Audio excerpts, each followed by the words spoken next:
operator is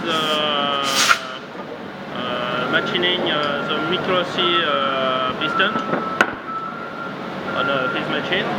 So he's putting in place the piston. You can, Seems like it's in there. You can't see what's going on in there. And then it comes out here. He polishes them up. And these are smaller. They're used for applications like dosing. So here you have the half part, and here the finished part.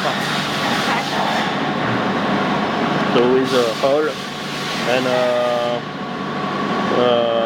this part is more thin. Like that. Right. Oh yeah.